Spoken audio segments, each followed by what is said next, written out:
We at GNA University see potential in everyone and everything around us. We drive innovation and entrepreneurship. We groom competent global citizens to effect positive change around them. Zorawar stadium में प्रस्तावित convention centre को न बनाने की मांग को लेकर सोमवार को बागनी पंचायत प्रधान सुरेश पप्पी के नेतृत्व में ग्रामीण डीसी कांगड़ा से मिलने पहुंचे थे। डीसी के माध्यम से ज्ञापन सीएम सुखविंदर सिंह सुक्खू को भेजा गया। सुरेश पप्पी ने बताया कि हम कन्वेंशन सेंटर के विरोधी नहीं है, लेकिन जहां ये बनाना प्रस्तावित किया गया है वो ग्राउंड 10 से 12 पंचायतों को लगता है। इन पंचायतों के बच्चे यहाँ खेलते हैं। जानकारी के अनुसार कन्वेंशन सेंटर के लिए 200 करोड़ रुपए की राशि स्वीकृत हुई है। ऐसे में इसका निर्माण कहीं भी किया जा सकता है। हम चाहते हैं कि कन्वेंशन सेंटर खुली जगह बनाया जाए जिससे लोगों को परेशानी न हो।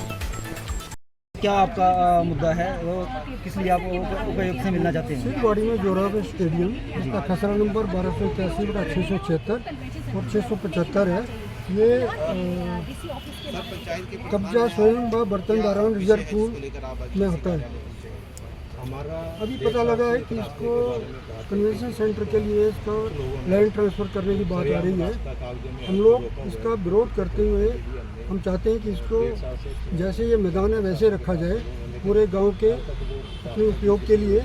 और अगर कन्वेंशन सेंटर बनाना तो किसी और जगह पर, अच्छी जगह, बड़ी जगह पर बनाया जाए। इस मैदान को खेलने कूदने की एक्टिविटीज़ के लिए थोड़ा डेवलप किया जाए। इस के पक्ष में हमारे पास सुप्रीम कोर्ट की रूलिंग है, जिसके अनुसार इस प्रकार की भूमि को कोई भी सरकार या कोई भी संस्था या कोई प्रशासन इसका लैंड यूज चेंज करके किसी दूसरे कार्य में नहीं लगा सकता। इसी बारे में हम लोग अपना ज्ञापन देने आ गए। पहले 2019 की बात करें तो वहाँ पर फुटबॉल के लिए कहा जा रहा था कि वो फुटबॉल मैदान है, लेकिन अब कन्वेंशन सेंटर वहाँ पर बनाने की 2019 में भी बात आई थी कि वहाँ पर फुटबॉल एकेडमी बनाई है, उसको का भी हम लोगों ने विरोध किया था। फिर 2022 में कन्वेंशन सेंटर की बात आई, फिर विरोध किया। उसके बाद हम लोगों को प्रशासन से कोई जवाब नहीं मिला। वो उसको उन्होंने जो इंक्वायरी की, छानबीन की, उसको वो लेकर के बैठ गए।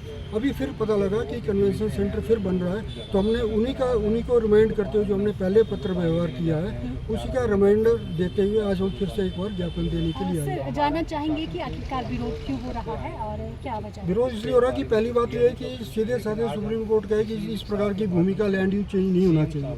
दूसरा, ये गाँव की अपनी जमीन है, गाँव के लोग इसको मेले के लिए सभा करने के लिए, इवन प्रशासन उसको पार्किंग के लिए, जब बड़े आयोजन होते हैं धर्मशाला में या विधानसभा के टाइम में, उसको प्रशासन भी यूज़ करता है पार्किंग के लिए। और हमारा सबका सोचना है कि ये खुले खेल के मैदान के लिए, हर प्रकार की एक्टिविटीज़ के लिए इसका रख रखाव होना चाहिए, पर लैंड यूज ट्रांसफ़र करके दूसरे काम में नहीं जाना चाहिए। हमारा ये विरोध है। डीसी के पास गए हैं आपने, जो ये मांग पत्र है मुख्यमंत्री को भी भेजा है? ये मुख्यमंत्री को देने के लिए आ रहे हैं, तो ये मुख्यमंत्री को डीसी के थ्रू भेजा जी। क्या आपका ज्ञापन में क्या मुद्दा है?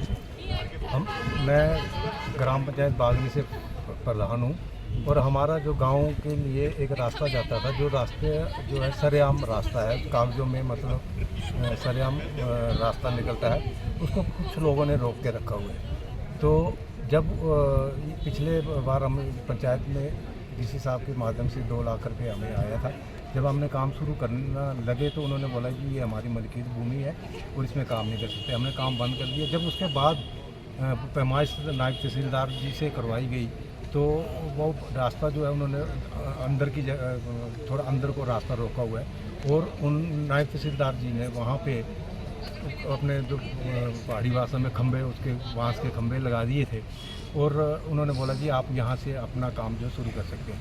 जब दूसरे दिन हम वहाँ काम शुरू करने के लिए गए तो उन्होंने वो खंबे उठा दिए, तोड़ दिए और बोलने लगे कि यहाँ से कोई रास्ता नहीं, आपने जहाँ जाना वहाँ चले जाएँ। नहीं खुला।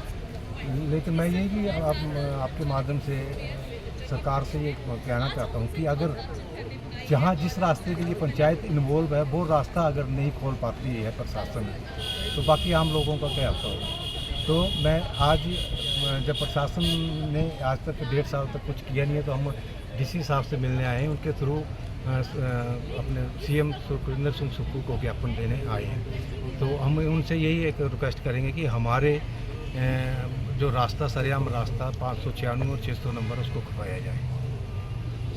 सर साथ ही अगर बात की जाए कन्वेंशन सेंटर की, तो जो जोरावर स्टेडियम में बनने के लिए जो प्रसारित हुआ है उसके बारे में क्या कहेंगे? देखो, कन्वेंशन सेंटर में बनने के लिए हम ये नहीं बोल रहे हैं कि नहीं बनना चाहिए, लेकिन वहाँ ना बने तो बेहतर होगा, क्योंकि वहाँ 10-12 पंचायतों के बच्चे जो खेलने आते हैं। जब विधानसभा लगती है, आपने देखा होगा कि वहाँ पर पार्किंग के लिए जगह वही जगह है, और जब लोग वहाँ की पूरा कोई जत्था मिलने के लिए सीएम साहब से आता है कि जब विधानसभा लगी होती है तो वहाँ लोग बैठ के इंतज़ार करते हैं।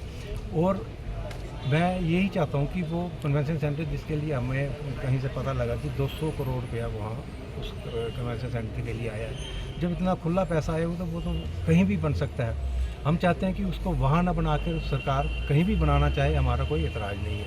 और वहाँ बनने से जो है, कल को आप देखो, कल को अगर जब विधानसभा लगती है, जब वहाँ लोग हज़ारों में आते हैं, अगर वहाँ कोई ऐसा दंगा प्रसाद हो गया तो जहाँ वहाँ जितने भी घर हैं उनके लिए तो बहुत मुश्किल हो जाएगी। अगर कोई दंगा प्रसाद हो गया तो घरों को तोड़ेंगे, क्योंकि जगह तो उनको रहेगी नहीं।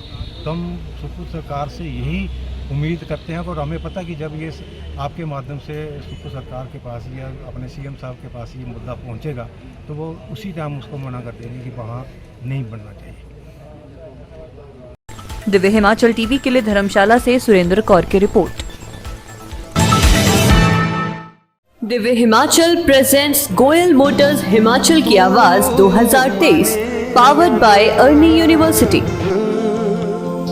माने दिलदारा असां ते तैनू रब मने। हिमाचली जूनियर और सीनियर सिंगर्स के लिए सुनहरा मौका। ऑनलाइन ऑडिशन शुरू। पहला नशा पहला खुमार, नया प्यार है नया इंतजार। ऑनलाइन ऑडिशन देने के लिए लॉग इन करें दिव्य हिमाचल की वेबसाइट www.divyhimachal.com पर। विजेताओं को मिलेंगे नगद इनाम। जूनियर्स के लिए एज लिमिट 8 से 16 साल और सीनियर्स के लिए 17 साल और अधिकतम। अधिक जानकारी के लिए पढ़ते रहें दिव्य हिमाचल समाचार पत्र और फेसबुक पर लाइक करें हिमाचल की आवाज पेज।